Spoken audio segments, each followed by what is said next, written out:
side of it. And then I went from there to New York University, where I studied film. I got back into fine arts when I was a junior, thinking that I maybe wanted to get back to photography, but fell back into film. I was really lucky because I was at a university. I got an internship with the director and working with his company, and I got to work on all different kinds of jobs, commercials, music videos. I produced for him, edited for him, shot for him. So I got to get my hands dirty really quickly. And straight out of college, I did everything, basically anything anybody wanted someone to do. It was a little bit easier back then because we didn't have such strong unions like we do now. So I could pretty much, choose any job I wanted to do. So yeah, that was pretty much how it started. And then just, pounding the pavement and doing a lot of work for free and getting lucky. It's always so fascinating. Everybody has a different story, and for film students and for young people who want to get into the industry, one of the main questions for them is always, how do I get started? How do I go? But there's never, I think that's the value of things like this. There's not just one answer. There are so many ways into it, and also just discovering, as you come into the industry, discovering new parts of it that you didn't even know existed, and things that you have a passion for. Did you have any surprises come along your way as you found your way to cinematography? I think that this is like my funny story that I always tell everybody is really just that you can kind of do anything. It's always a little scary when you first start, especially when people ask you to do things you haven't done. And I still get asked to do things I've never done every single time I do a job. So I learned very early on. And again, I was really lucky because I'd come up in this film community in New York and also back here in Los Angeles, where I met a lot of really great crew people. And I would just always ask the best person that I knew to do me a favor and come and help me, so that I looked like I knew exactly what I was doing and did a great job. So that was just, something that I found very early, and I still use to this day. I always hire people who are definitely more talented than I am to help me. Yeah, I think that brings us to an important segue, is collaboration. And it's often one of the most difficult parts of filmmaking, working with people with different backgrounds, different personalities, and things like that. Do you have any tips? I'm going to ask you about collaborating with directors and cinematographers, but even before that, do you have any tips for collaborating just generally with people on set? And then not even that, pre-production, post-production as well? Yeah, it's definitely the most important part. Nobody can make a movie on their own. Yeah. You do have to have a captain, but we all, whenever we're making a movie, or whenever I'm making a movie, we always say we're making a movie. It's never I am making a movie. Everyone all the way down to the bottom of the totem pole has a huge part in it. And, the interesting thing is, once you start shooting, it's a very small group. No matter how big the project or how small the project, there's still a very small group of people that are actually, on set physically when the camera's rolling. But you need all those other people in the background. So it's really more about, I talk about the politics of it a lot, getting to know everybody immediately once you start a job, what they do, no matter if you think you're going to need to know them or not, because at some point you are, even the person who gets you food, because when you can't, you need them too. Often the important person, actually. Yeah. Yeah, for sure. Yeah, and it's just, and just treating everybody as equals, I've always found has been something that makes your crew work harder, and they're more respectful of you if you run that kind of a set.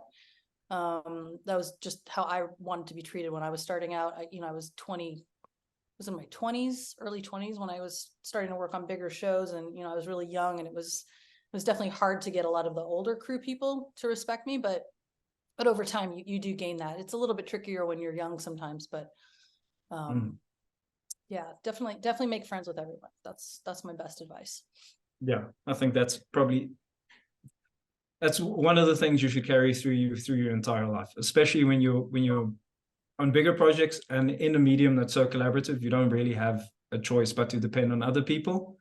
And what I found is interesting is, because people in film are always so passionate about filmmaking, emotions always are at the top. And it's interesting how to navigate that when you're dealing with creative people. Yeah. Speaking of creative people, what is your approach to working with directors when you get on a show? Do you have a system, or how do you tackle it?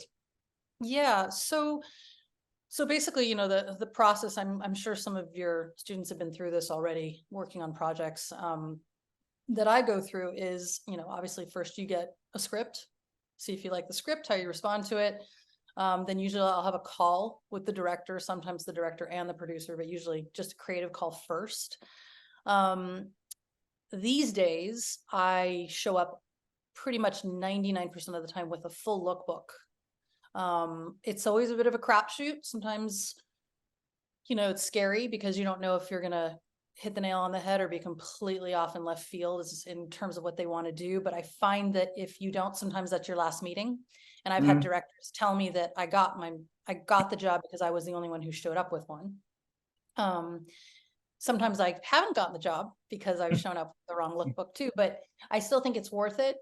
Even if it's just a small amount, you don't have to, show up with 70 images. But for example, on One Piece, since Mark and I had worked together before, the lookbook was more for Netflix and the studio and the showrunners than it was for the two of us. But still, at the same time, to get us on board, it's really important to know that we're thinking about doing something in the same way visually.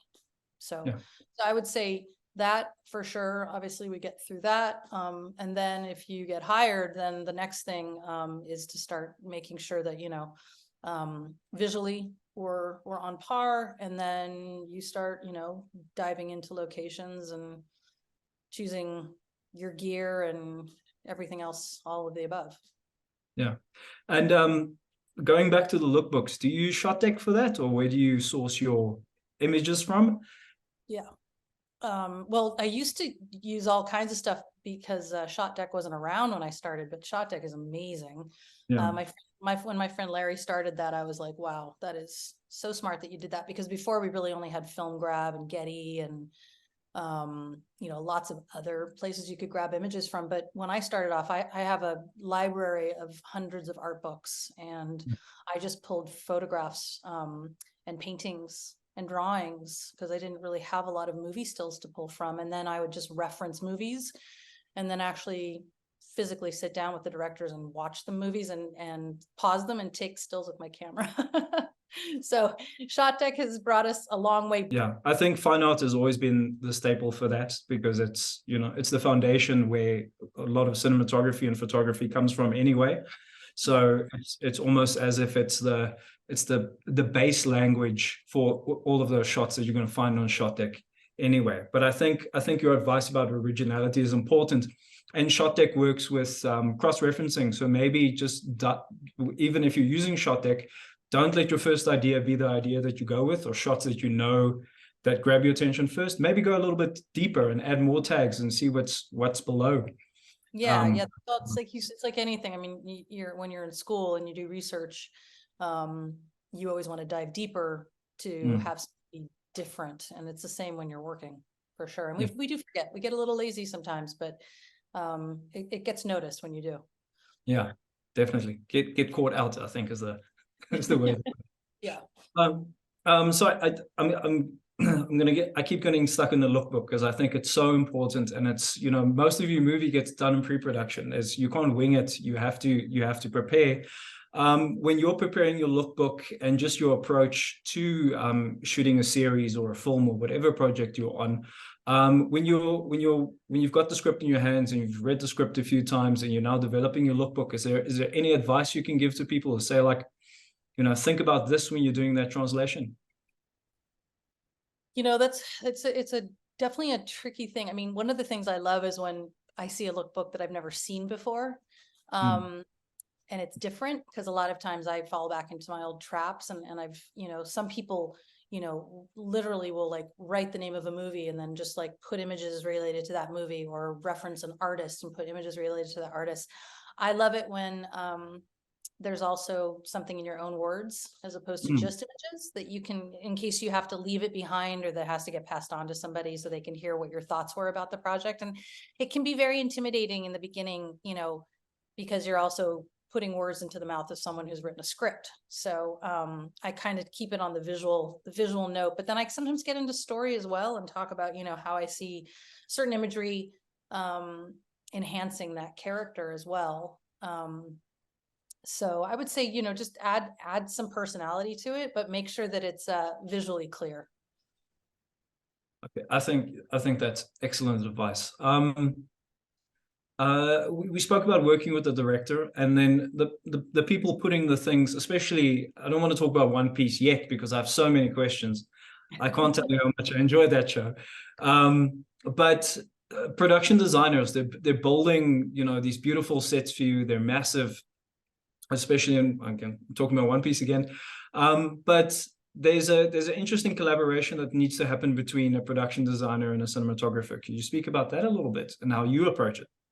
Yeah, I mean, every project's different. You know, in film, most of the time we tend to start at the same time. Maybe they start a little bit sooner, but if you're lucky, you start at the same time. So you really get to discuss how you're building sets and discuss locations.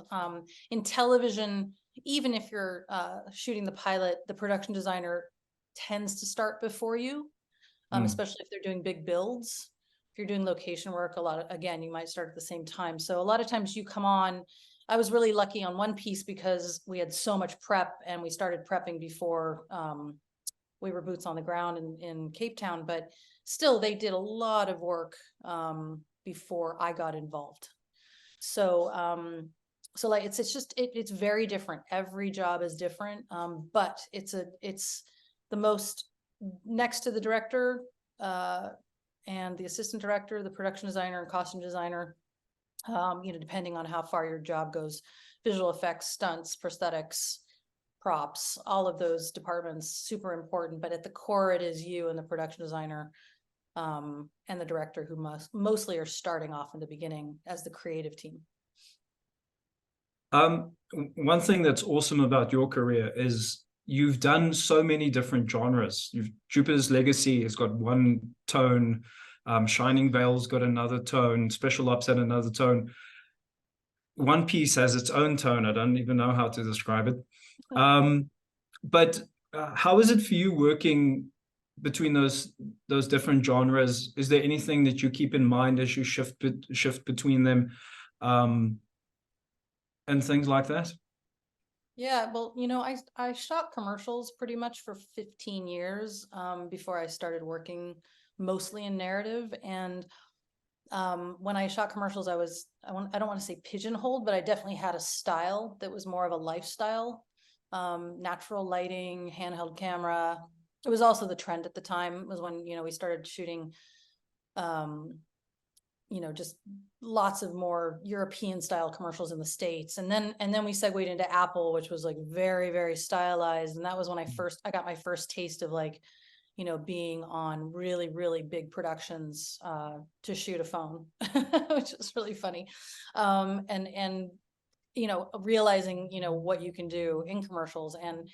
And so that was kind of like when I started finding more of this super slick commercial photography style, which then sort of segued into how do you translate that into narrative. And I think it's one of the reasons that I've been able to jump around so much and had a good time jumping around. You know, a lot of people do get very sort of, you know, this person shoots comedy, this person shoots or this person shoots that.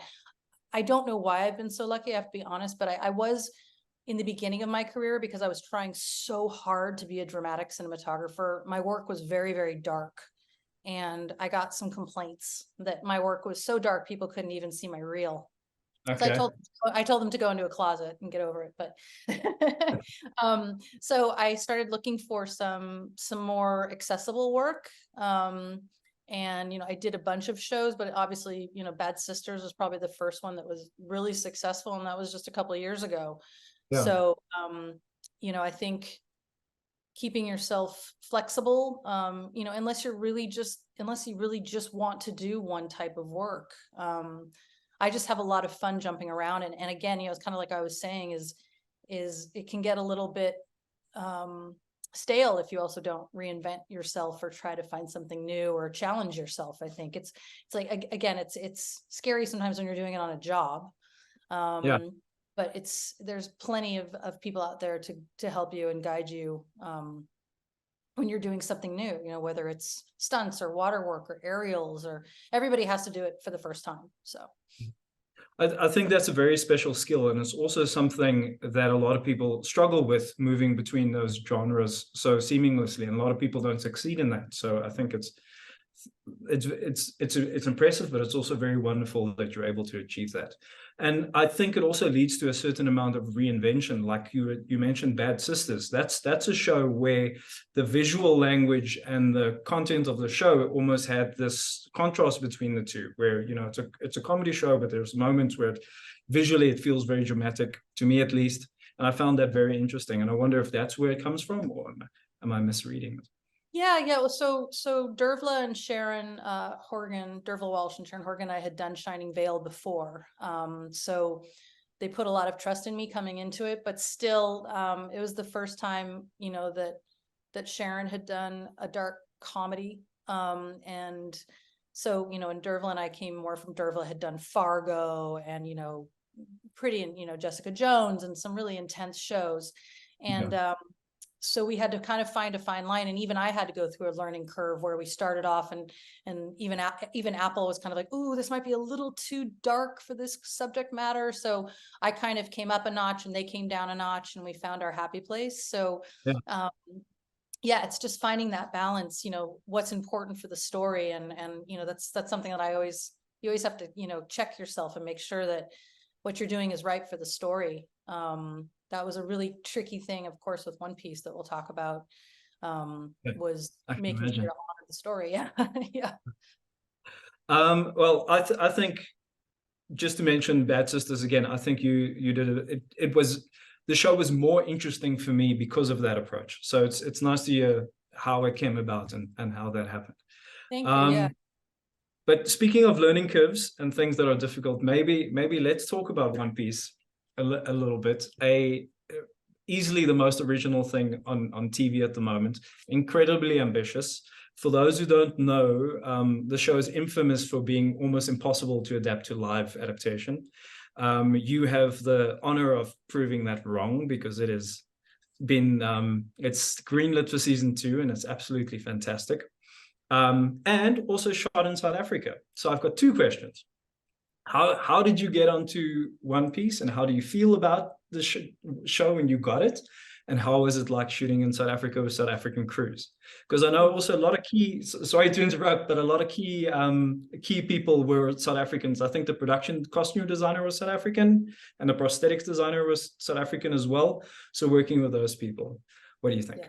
Yeah. Well, let's see. First off, so Mark, the director, Jobst, and I had worked on Jupiter's Legacy before. And we had a great collaboration on that. And so when he got asked to do One Piece, he reached out to me, asked me if I knew about the project, knew about the IP. And I had grown up as a parent because both of my kids were into One Piece. So I was so excited, and I immediately called my kids and told them about it. And then he started telling me about what he wanted to do. And it just, you know, immediately I knew, because I knew he had such an amazing visual sense, that it was going to be something different. And he comes from a theater background. So it was also really important to him that it was a grounded story. We obviously had the big discussion about how this hadn't succeeded in the past in live action, and how that was going to be really hard. And there was, no matter how wonderful of a job we did, there was always going to be skeptics along the way, and even after we finished. So we had to just, you know, you have to swallow your pride and get over that. But we just really wanted to do something different, and at the same time honor the show. So we spent over a year figuring out what we wanted to do, and we were doing that remotely because it was COVID. Then I was lucky I got on Bad Sisters because we were finally on the same time zone, which was great because he was in England. So we could start working together. So by the time we got to South Africa, I actually also interviewed crew very, very far in advance. The only HODs were myself and the production designer, and everybody else was South African, which was wonderful. And I was really excited to dive in. I work overseas a lot, and I love working with local crews, and sometimes it works out great and sometimes it doesn't. And this time it was fantastic, and it was one of the best crews I worked with in the world, all the way from the top down. And everybody was very gracious, and in terms of also bringing people on who were learning in every department. I always ask, but in Cape Town, it was just done without even asking, which is something for you all to know about. That I just find your community is really wonderful in that way, about sharing and giving back. So yeah, we had a lot of interns in the writing department and camera, and again, that's something we can't do in the States anymore. We're not allowed to, which is really shame. It's just all because of insurance reasons, but I really enjoyed that. It made me not want to come home. No offense to the country, but No, we'll take it. It's good to hear. So yeah. that's honestly, I'm just trying to myself, just letting someone in quickly. That's a short answer to a long question, I guess. I think sums it up perfectly. That's all I wanted. I just wanted to hear praise and good things about South African crews. That's all I really wanted. So thank you. We were speaking about how infamous and hard it was to adapt the show. And if I understand correctly, you shot the first 2 episodes and you worked on the visual development of it, establishing the foundation for the show for everybody else. And I also found it interesting that how consistent the visual look was throughout the show, even when someone else was picking up the visual duties. What was a journey like, taking a surrealist massive adventure and then translating that into a visual form? Because a lot of people have seen the anime, it's based on the manga, and they've seen the anime, but the anime's composition and animated cinematography is 2-dimensional. And that is a completely different ball game to doing it in 3 dimensions. So it's not like you can just copy and pull that out. It doesn't work that way, even, So what was your approach to tackling that? Yeah, I mean, that was definitely one of our first conversations when we started pulling reference, and talking about, some of the films that we felt had taken something 2-dimensional. Also, One Piece is, people do forget sometimes, it is a pretty dark story. None of these kids have parents that are around. They're not, coddled and taken care of. They're out there in the world and under really rough circumstances, and people are trying to kill them all the time. And, it's scary. It's so, one of the things that we loved about One Piece, is that it was a children's book, a children's manga, a children's anime, that also resonates with kids, even though they might not totally understand what they're watching. It does sink in at a certain point, especially when they get older. I know my kids talked about it a lot. So the 2-dimensional part of that sort of sucks in the viewer, when you start getting into 3-dimensional live action, the minute that you bump your audience, they're gone, right? So the minute that they feel like you're trying to trick them, or that you're not being honest about who a character is or what they could be doing in a visual setting, you lose them very quickly. So, the hard thing about a pilot is there's a lot of setup, and you can't just assume that everybody knows the story. So we shot a lot of different versions of the pilot, ended up putting in a lot more sort of explanatory information in the beginning than was originally there. Originally, it just started with Gold Roger. So but the audiences were a little sort of not sure what was going on. So rightly so, they had to explain, give it a setup, basically a prologue, like Shakespeare does, right? So that was something that, as we were shooting, we just wanted to make sure that every time, how we were lensing it, how we were lighting it, we wanted it to feel very natural, even though, it's not a natural environment. And we just felt like in the past that, and it's not necessarily any fault of those IPs, but because this material is so much more grounded, we were able to do something like that. So I think we were also lucky in that respect to use a lot of natural lighting, natural settings, exteriors. So you're not always on stage, and you're not in a spaceship. You're not in a different planet that doesn't feel like somewhere that you could actually live.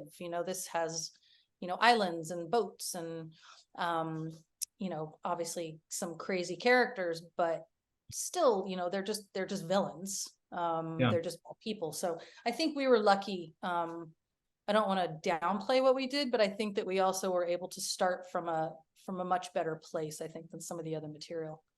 Yeah, and One Piece is so interesting in that regard because it's got a grounded reality. It's pirates, it's on ships, like you say, but it's also a world where it seems like it's in the past, but you've got neon signs in the bar, you've got snails for phones, you know, all these wonderful things that make it so exciting. But it still had a very grounded feel, even, and I think a lot of that has to do with the way you lens the characters, because as much as the world is fantastic, the thing that the audience connects to is the characters that you filmed, and those characters are all iconic. They're so incredibly diverse in who they are. What was your approach to bringing the characters to the screen? Because there's lots of close-ups in the anime because of that reason, but that's not something you can always depend on. So what was your approach? Yeah, so when we started talking about lensing and camera, originally we were, you know, fairly positive we were going to go anamorphic because we felt like the 2D world into the 3D world, the painterly backgrounds, the bokeh would help to lend to concentrate people onto the faces. You know, there's obviously beautiful backgrounds and we did lots of wide shots, but the core of the story is about the straw hats and about the characters. So we wanted to make sure, especially on a small screen, that can go away very quickly. Like, you know, you're looking at my picture right now, right? Like your eye goes all over the place because you're looking at a picture. What's that? What's this? What's that? So we wanted to make sure that we chose lenses where you could be very close to someone, but then they could go far away from the camera and you could also follow them far away. So we knew immediately we couldn't do that with anamorphic. So we had worked with some lenses in Super 35 that Hawk had made, built, called Mini Hawks, when we did Jupiter's Legacy, and Mark loved them. And so when we started talking about, because they have an anamorphic bokeh, but they're spherical, we knew that we could use those lenses to do what we needed, but we wanted to shoot large format and there wasn't a large format version. So we were really lucky. We had a lot of prep time. So I reached out to Hawk, who I'd done a lot of projects with, and asked them if there was anything they could do to adapt their lenses. And they said, we'll get back to you. And they got back to us pretty quickly and said that they would build us some lenses from scratch. Okay. Basically, I sent them my lookbook. I sent them the imagery I wanted to do. I talked to them a lot about the project, and they said, we're going to make that happen for you. And, you know, I trusted them, but I had to wait for 6 months to see the lenses, and it was only a few weeks before we started shooting. So I knew there were going to be a version of what I'd used before, but Netflix was, of course, terrified, and everybody was nervous, and the visual effects people were nervous, and nobody understood that they were spherical because they're called a hybrid anamorphic. And so people were getting nervous. And but once they landed, and my digital intermediate colorist here in Los Angeles at Technicolor Picture Shop had designed this beautiful LUT. And when we saw it all come together, and then we did our first hair and makeup test with Luffy, Nami, and Zoro, and they came in front of the 28 mil, which was our widest hybrid lens. And I was like, okay, that's it. Mark and I were like, we're done. We know this is going to be our hero lens. Of course, we're going to obviously shoot longer lenses because you can't shoot those all the time. I mean, we were huge fans of Yorgos Lanthimos and, you know, of course, Terry Gilliam and Janae Caro and all these amazing filmmakers, you know, Alejandro Inarritu, who had used wide lenses and only shot their entire films on a 14 and an 8 mil, you know, but we knew that we couldn't do that because, first of all, it's television. And second of all, you know, you've got to get away from that, because then when you go to it, it makes a statement. So we wanted to make sure, especially in the pilot, and especially when we introduced Buggy, that when you use that wide lens for a close-up, it's very poignant, and it's important to the story at that point. So so it took us a couple days to really find that perfect balance and that perfect mix. And then once we did, we knew exactly what to use. And then we created a Bible that we left for the following directors and DPs, and hoping that they would follow the lead that we had set, and left them to go do their thing. So was most of the show shot on those lenses then, or exclusively on those? Yeah, we also had we had 3 other wider lenses as well. They weren't really used for close-ups as much, but we had a 14.5 master built that I brought over from Los Angeles. It's a beautiful lens. It's also really fast. It's a 1.4. Another lens. The thing about the Hawks, and I'm glad I'm talking to technical people, because usually when I do interviews I have to dumb this down, but you can actually touch your finger to the lens on the wide lenses, and then you can throw focus all the way to infinity. So you know, as before you start to get a camera shadow, you can get as close as you want with that Yeah. character, and then keep telling a story, as opposed to having to take out a diopter or add a diopter or change lenses. So sometimes when we were shooting multiple cameras, and of course, because these lenses were so wide, that was very tricky too, which drove people, I will not put names out, crazy that we couldn't shoot 2 cameras all the time. Because you could see sometimes past 160 degrees. So like someone would be standing next to the camera and you could see their foot, and they were like, how can you see my foot? That's insane. My foot cannot be in the shot. So Feel yeah, so sometimes, sorry for the boom operator. Yeah. yeah, no, it was usually my grip who was holding, you know, the camera or something. It was like, he's like, but I'm holding the camera. How can you see my foot? I'm Mm. behind the lens. I'm like, I know, I can see your toe. It's crazy. But yeah, so we had the 14.5, then we had a couple 12 mils as well. And then we had an 8 mil fisheye. That when we used very, very sparingly, you probably wouldn't even know. They created a reverse vignette in post. Like I'm sure you guys have all seen. I don't know if nobody's seen Poor Things yet, but the new Yorgos Lanthimos movie, I was lucky to see a screening. He literally uses the 8 mil, and it's the vignettes like this. So Yeah. he just leaves it there. I mean, he did it in The Favorite as well, but now he does it. It's insane how many times he does it, and it's really, really amazing. But again, he's really smart. When he uses it, it's for psychological reasons. And we Yeah. didn't really feel like we wanted to leave the vignette. It didn't make sense, but still loved the fall off of that lens. So You use that lens in episode 2 in the basement when there's like this little cellar shot, because you can see there's quite a severe distortion on the edges in one of those shots, and I thought that was very that interesting. that was the 12 mil. The 12 mil, okay, because Yeah. it's also it looks like you're looking through a window pane that's been covered in water at the edges of which was beautiful. And Yeah. I also think a thing I like about the Hawks is the little rainbow lens flare that it gives you in a lot of shots, which I think suits the show so beautifully. So that's very nice. Yeah, we had to be very careful with that. It shows up a lot, and we had to flag it out because we didn't want it to be there too much. But I love when it does work. It's fantastic. So Yeah, yeah. when it happens, it's perfect. Like I notice it every time, and it's stunning. So yeah, I think we got quite lucky that they made these lenses especially for you, and they work so perfectly with the show. Well, and we But didn't know there was a rainbow flare until we got them. So again, yeah. happy accident that, you only get when you take chances, and I never would have asked for that. So Is that chromatic aberration because of the adaptation for you, do you think? So that's just a Nicole lens flare from now on. no, it's not. It's in the MHX. It's there forever. I mean, it's something to do with the coating and the mixing of the glass and the grounding of the glass, and it's something that is now just an inherent trait of that lens. But every set they make will always be different. So, because they are made from scratch, and because Hawk makes their lenses like that, they're never going to be like, oh, I've got a set of MHXs. They're all going to be the same. So they'll always be a little different. And the other thing I want to ask you about is, sorry, I'm just going to mute this one person, is the visual effects, working with VFX on the show was quite impressive.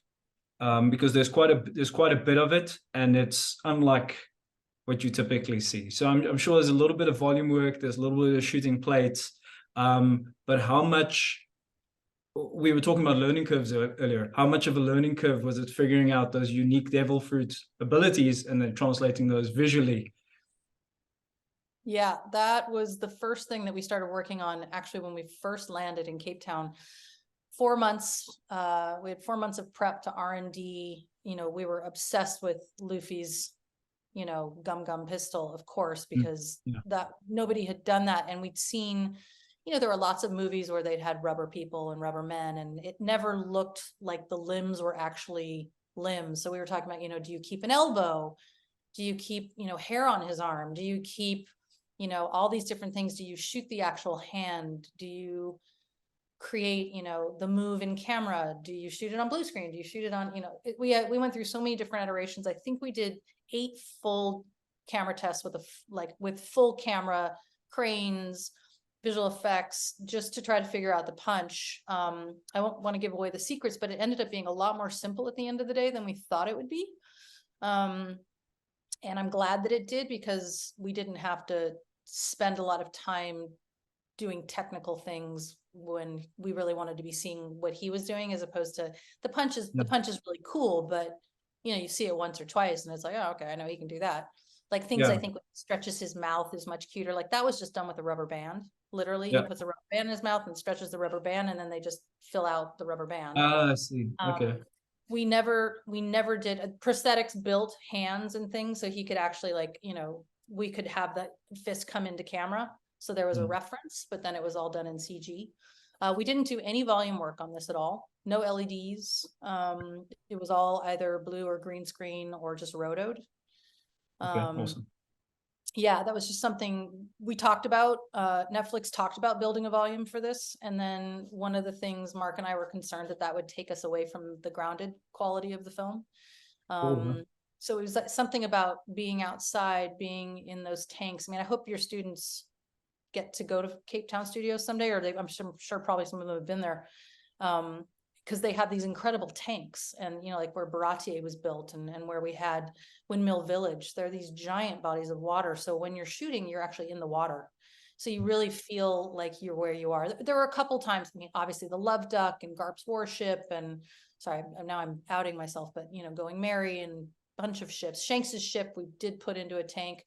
Nami sloop when they get hit by Buggy's, you know, the stink bomb when they get knocked out, that was on stage. So, you know, it was a mix, but we really tried to keep it mostly outside as much as we could. I think that a beautiful thing about the show is how well the prosthetics are amazing and how well they work with the live action, and the VFX and everything blends so wonderfully, even though they're so outrageous, which I think is another interesting challenge about it. But you mentioned Buggy. Now that episode 2 in the circus, some of the coolest lighting design in that show. There's one scene where all the spotlights suddenly turn on them, and you've got all those things, and the way Buggy is introduced and those sort of things. Could you tell me a little bit about how you planned the lighting in the circus, and you know, what was the thinking behind that, and the inspirations and so on? Yeah, so first of all, I mean, Richard Bridgeland, our production designer, built that beautiful tent. I mean, it took up a whole stage. It was incredible. And then Romeo and Wiseman helped me. Romeo was our rigger, and Wiseman was my gaffer. And they're just an incredible team. We called ourselves the Three Musketeers because we just ran around together all the time trying to figure out like fun things to do. And we were always so happy to see each other, and just because it was such a fun show, and we were doing, you know, we never were doing things that we'd done before, so it was really exciting. But anyway, we knew that we needed to keep the floor clean. Mm-hmm. You know, in One Piece, we don't really know where electricity comes from, so you couldn't necessarily see where the lights were coming from. You had to be a little bit sort of creative in that respect. So I knew if anything was on camera, it had to be something that was antique. But that didn't work because they weren't strong enough. So No. we had to go back to the drawing board after we tried a lot of different antique spotlights and things, because I thought we would just have these beautiful, like, you know, weathered cases over lights. And then we got a bunch of movers brought in from Joburg, and tried to see if we could wrap them, and you know, things were overheating. And so the only thing that we actually ended up having built were the footlights that went around the bottom of the ring. And then Romeo built, Richard left the top of the tent open for me, and we went back and forth about how big the opening should be, because it was all going to have to be filled in with visual effects every time we saw it. And, you know, it gets to be daunting every time with wide lenses when we knew we were going to be low angle looking at Buggy Yeah. all the time. So every shot was going to have an open ceiling, lights over his head, which if Yeah. any of you guys have gotten into roto, you know, if you have a light behind someone's head, every single hair becomes a roto and it's a giant nightmare and it's really, really expensive. No matter how much money you have in the world, it's just not something you want to do very often. So you So wouldn't torture a person like that, but yeah, exactly. And luckily Buggy had a hat on, so that was helpful. But so anyway, long story short, they built this beautiful truss rig that we put I can't remember exactly how many movers, but probably about 18 or 20 movers, spotlights up in the little buckets where the clowns were, also hand manipulating lights for me so that it felt more natural, like they really were doing it.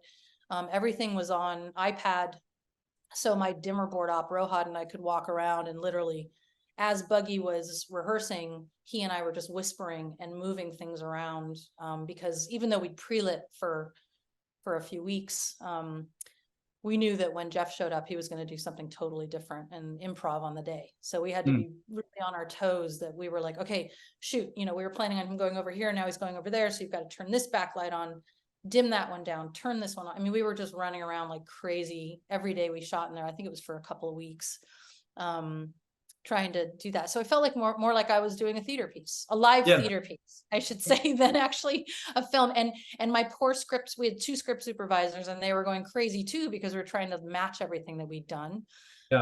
Sometimes Mark and I would yell at each other because I'd be like, you have to stop for a second. I don't know if he was green. I don't know if he was red or blue or white, or, you just jumped from a scene to another scene. And, and he'd be like, but we have to go. And I'd be like, I know, but it's just going to be weird if all of a sudden it jumps from one color to another. He's like, who's going to care? It's Buggy. It's going to be crazy. So, true.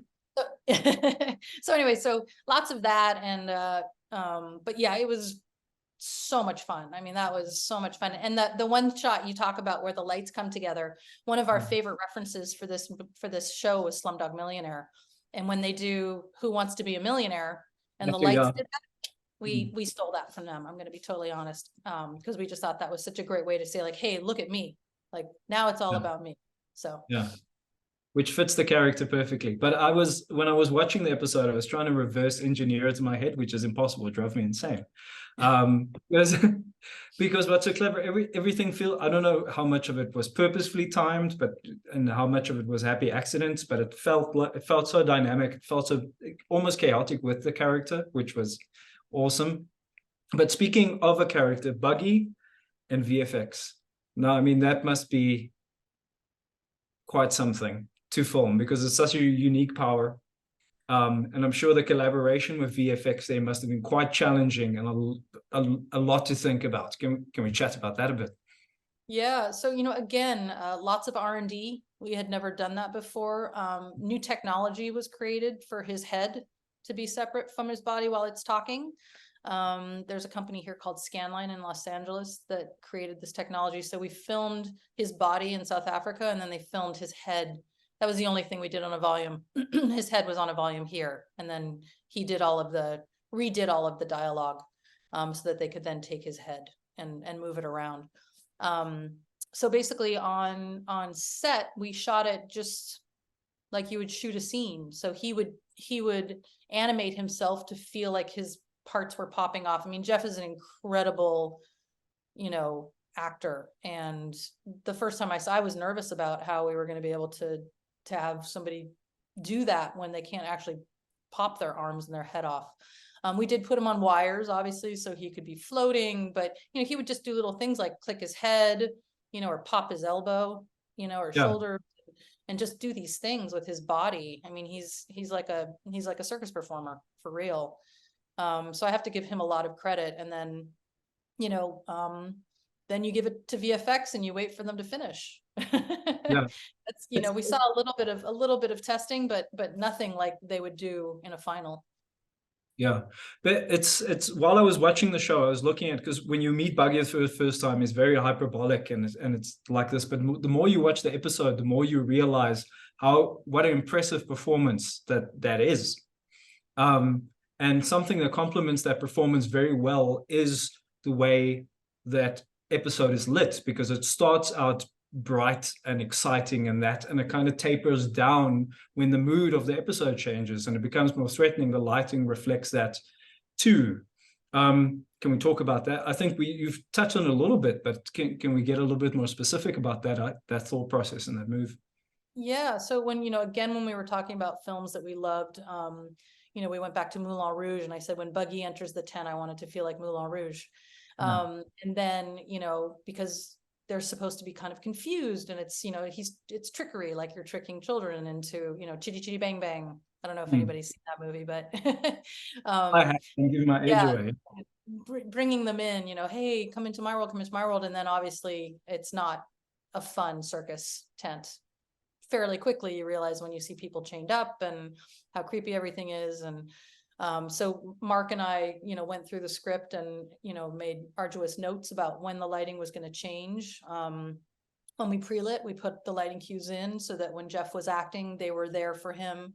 He talked with me a lot about how much it meant to him, when he says, give me the spotlight, or, he jumps from one place to another and a light follows him. Like, he loved the fact that it felt handheld, that it wasn't programmed, because that was one thing we wanted to feel like it was his freaks that were doing the lighting, otherwise there's the mystery is kind of gone a little bit. So yeah, so that was, just, again, that was just part of prep, talking about how we would incorporate all of that into the look of the show. And I'm really happy with the way it turned out. It was like you noticed, thank you, it was a lot of work. But again, I had, an amazing director who was super on board and patient. And I mean, if you guys ever can hire Wiseman, Romeo, and Rohad to do a show for you, they're all in Cape Town, just the most incredible technicians. And I couldn't have done that. I actually tried, I was just in Hungary, and I tried to get Rohad to come to Budapest to work with me. Couldn't get him a visa in time, but I wanted to bring him to Hungary. He's that good. So Yeah. Again, awesome to hear. And I've got so many questions about the show, because it is technically speaking, it's quite an achievement. It's not straightforward. There are so many little things that, like you said, just complement the show and you pick up. And I think that's a big part of the success, is how technically apt and you tackle the show. And I think if I can just give you a compliment before I open up the floor to everybody else to ask you a question, because I'm sure they're dying to. I really enjoyed it, and I really appreciated the effort. I think it's fantastic. Thank you so much. Yeah, no worries. Guys, let me open up the floor to everybody else. I'm sure you're sick and tired of listening to me talk. Does anybody else have a question? I know Kenley has one. Kenley, am I putting you on the spot? Sophie also has a question. Let's start with Sophie. Sophie, if you can unmute yourself. Yeah, sorry. Hi, I'm Sophia. I work in the film industry in Cape Town, actually, and I've worked with a few of the camera people that worked with you on this, which is super fun. But I just wanted to know, because sometimes I'm on set and it'd be like quite a long job, and I look around, I'm like, oh my gosh, I'm the only female, and I can't believe that I've only realized now. But I just want to know, like, how do you deal with that, in a sense of like being a female in such a man-dominated industry? I was just like asking that question to the females. Well, for me now, I feel like I'm surrounded by women all the time, because can you imagine when I started 25 years ago? I was an anomaly. And I didn't, to be honest with you, I didn't really think about it so much, just because that's just the way it was. And there were so few women. There were so few women shooting. There were always lots of women in the film business. So I just always kind of aligned myself with, women in production. They became my friends, because I wasn't going to go hang out with, guys who are 20 years older than me after work, to talk about film. But yeah, I mean, it's still, we're still coming up through the ranks. There's definitely, I work with people all the time that say they've never worked with a female cinematographer. I try to get as much diversity on my crew as possible. And just support, as many people who are trying to come up through the ranks that, didn't have some opportunities that other people had in the past. So, again, I think by the, hopefully sooner than later, that's going to change. But we are still a very small percentage of the business, for sure. Yeah, I also do think so. And one thing that you mentioned earlier about how South Africa is so keen on having like trainees and teaching people and interns. I found that's how I got into the film industry. Through there's a thing called SA Film Academy here, and it allows you to be on different sets and things like that, which is really heartwarming to me. Like I've had so many people come and message me, asking for help to get in, and I obviously always try my best.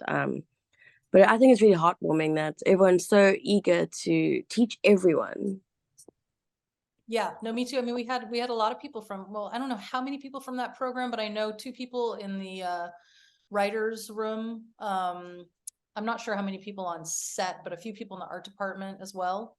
So again, I think it's an amazing program, and good on your film industry for doing that. I think it's fantastic. It's the only way to learn. You can't learn. I mean, you learn more being on set and working than you do anywhere. So you bring everything that you've learned in school, and then you get to, put it into an actual work environment, and there's nothing that can replace that. So Yeah, I totally agree with you.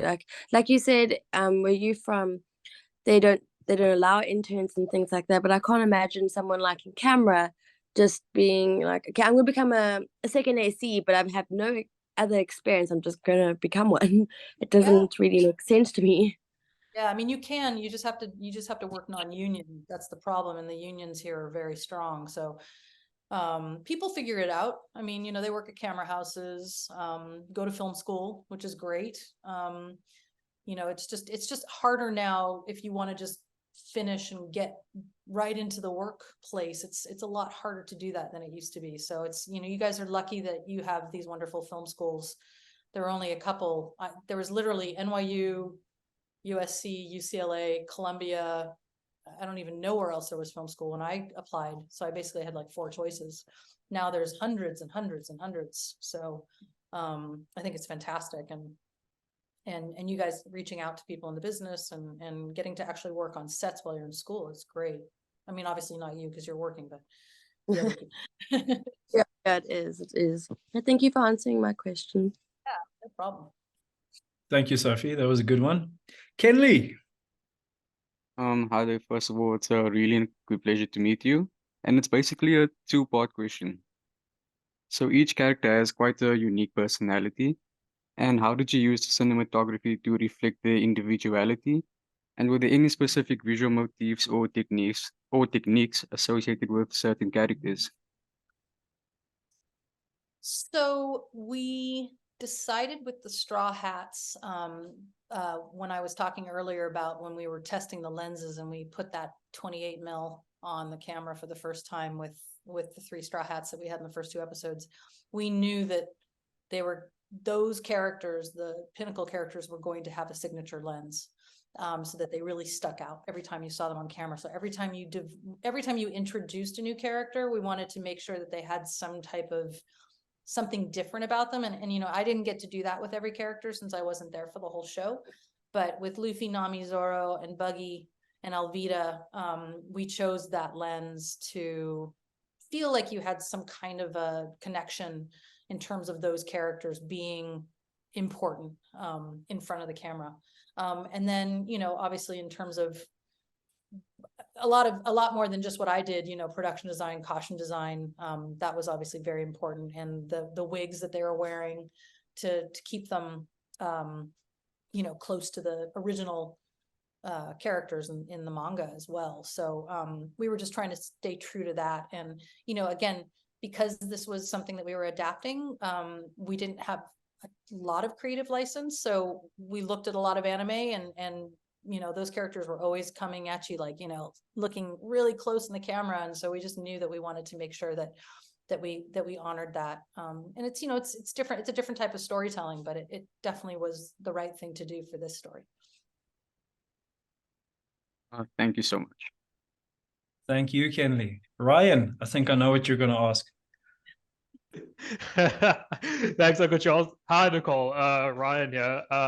I studied production design during my days at AFTA, which is really great. And I'm also a huge One Piece fan. So those skeptics you were talking about, I was one of them. And Did I not meet you? pardon? Did I meet you? No, no, no, no. I was very skeptical about how this One Piece was gonna turn out, and I actually fell in love with it. It was I watched it with my partner who's never watched One Piece anime before, and I was watching him like, no, I'm not gonna enjoy this. I'm not gonna enjoy this. And then I was like, damn it, I have to enjoy this. It's actually too good to not enjoy it, and it actually got my partner to want to watch the anime. So thank you very much for that, because I think the that's definitely one thing I've noticed about the One Piece live action is it's brought so much attention to the anime and all the choices you guys made to adapt the show. Because one of my when I wrote a thesis back in my honors year, it was about adaptation of Japanese horror films into American horror films, and how the choices were made to uh, ground that aesthetic into Western culture. And that's pretty much what I applied with the adaptation you guys did, because it was brilliantly done. I've got two questions. The first one's a bit cheeky. I wanted to ask, is it possible to see your lookbook if you might have a digital copy of it? Yeah. Oh yeah, absolutely. You know, I'd actually, Charles, I could share you the fun. I mean, and Ryan, did you meet Richard when you were there? I didn't, unfortunately. Okay. I mean, Richard's lookbook is, you know, obviously something different on its own as a production designer. And then I have our Bible. I'll just double check with Mark. I don't think there's any problem to share it, but he and I put it together and basically took stills from our original reference and then put the stills of what we shot together to leave for the people who were following us. So that might be fun for you to see how what we started with and what we ended up. That would be such a fantastic learning tool. So I would love to, if you could share it, I would love that. Thank you. Yeah, yeah, That I'm would- sure he'll be fine with it. I mean, I don't have to ask Netflix for that, so I can let me just double check with him, and if there's anything he doesn't want me to pass on, any trade secrets, but there's nothing really that, you know, it's just images and stuff. So That would be absolutely amazing, because you can even ask Charles.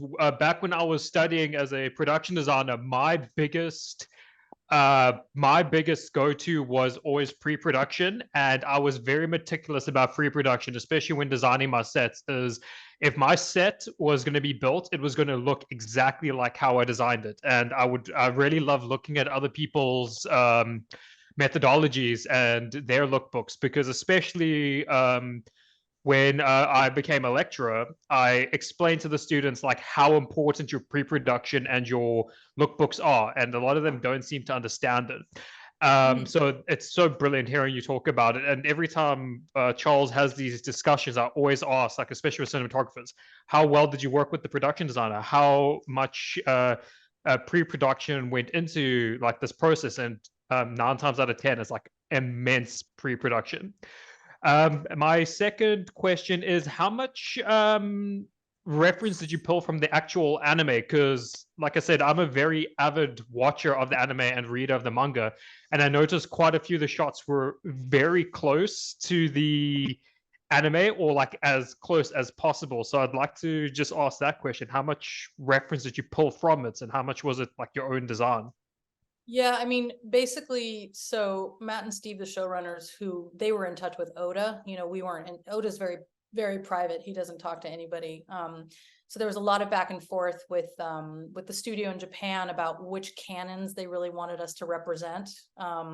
So when we went through the anime and the manga, you know, we knew there were certain things that the audience were going to want from us no matter what, like, you know, Shanks giving Luffy his hat, for example, or the 3 straw hats, you know, standing with their weapons. So we knew we were always going to do that. And then, you know, and then we started getting notes from Japan. So things started getting added. And then we always went back to the anime more than the manga, just because I wanted to see things live action. But then sometimes went back to the manga as well, you know, especially finding frames for Gold Roger. I mean, there's that epic frame when he gets killed, and that's straight from the anime. So yeah, Richard and Mark and I talked a lot about that. and just wanted to be very cognizant of not overdoing it, but doing enough of it to give it, you know, to honor the show for the past viewers and the future viewers, I guess is the best way to put it. Well, from a diehard fan, I can definitely say that you guys did an amazing job. So thank you very much for like putting your like doing the show justice and also making it your own in a sense. And also just that Hawk's anamorphic lens was absolutely beautiful. My partner actually pointed out, I was like, oh my gosh, this lens is so beautiful. I'm like, yeah, you're right. It is absolutely fantastic for these shots. So thank you very much once again for your time and just having this interview with us. It's brilliant hearing like the goings on behind the scenes. Thank you. Yeah, I hope I can come back to South Africa and work again. I loved it.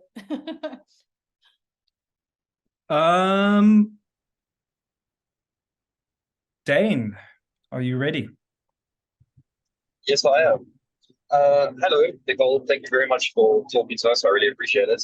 Apologies if this question has already been asked. I'm just traveling at the moment, so I've been dipping in and out of call with lots of signal. But I just wanted to ask, I read in some interviews and articles that you consulted with Paul Cameron, who shot Pirates. And it also said that you consulted with some grips on Life of Pi. Sorry if it's incorrect. I'm just getting this from an article. So yeah, what are some of can I ask what some of the tips were and some of the advice that you've got for shooting underwater? Because it said that you consulted them in regards to that. Yeah. Paul is a good friend. He actually just directed a show that I shot called Lioness as well. So I reached out to him. He was the first person I thought of because I always loved the way that the boats looked in Pirates of the Caribbean, and that was like such a fantastical show.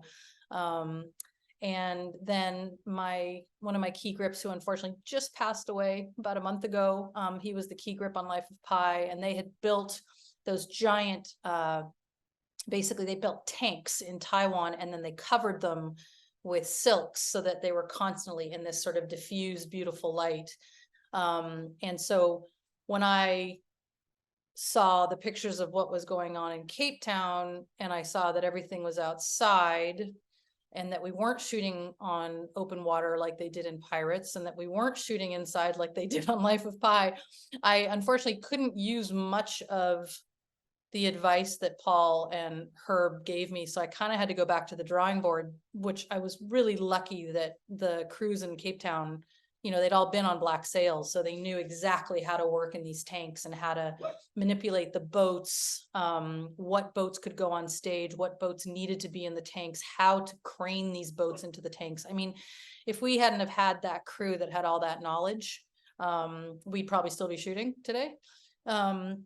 So I really deferred a lot to the crew in South Africa, and kind of, you know, had all of what Herb and Paul had told me in the back of my head in terms of, you know, how you did things, but also the technology had changed so much since those movies had been made, that I really embraced listening to what the crews who had more experience than I had were teaching me. And I did talk about that before, just, you know, when you go into a job and you haven't done something before, you know, giving the respect to those people who have done it, you know, even though I'm the cinematographer, you know, they're the ones that know what they're doing and know how to do it safely and do it correctly. And those guys were just incredible. So I was very lucky. Awesome. Thank you so much. And congratulations again on the season. Thanks very much for taking the time to speak to us. Thank you, Dane. Guys, I think let's do one more question, and then Nicole probably wants to have breakfast. It's very early on her side. Kenley, you said you had one more. Oh, sorry, I was muted. As far as aspirations for the future, would there be any other anime or manga titles you would like to work on in the future? Oh, wow. That's a good question. I mean, they already did Avatar. That was my other favorite one. Gosh, you know, I can't really think of one off the top of my head. I mean, again, it's so hard. I'm sure people are scrambling like crazy right now to find other ones that they can do. I would just say if I did do another one, that I would definitely want to make sure that the story was something that would would touch people like this story did, and wasn't just about, you know, visual effects and special effects and prosthetics. And I mean, this worked because it was part of it. It wasn't the only thing about it. So I think that would be what would draw me into another project like this. But boy, it would be really hard to do another one. I don't know if we'd ever be able to do one that was as successful as this. I mean, this is kind of like the pinnacle, to be, you know, to work on a show that's #1 in the world, you know, that people said you could never make, it would never work, no one would ever want to see it, people would hate it. I mean, we had more skeptics, you have no idea. I would get crazy messages from people like, what are you doing? You guys are gonna ruin the show. And so, you know, you can only imagine how happy we are that people like it. So that's a hard question. Ask me that question again in a year. No I'll see problem. if I can find something. Thank you so much for your time. Thank you, Kenley. So Nicole, as you can see, everybody absolutely loves the show and everybody was so excited to talk to you. So thank you so much for taking the time. We'd love to keep in touch and find out what you're doing in the future. And just come back to South Africa. We would love to have you. And thank you so much for your work on a fantastic show. And we look forward to seeing what you do next. Thanks, Charles. Thanks, everybody.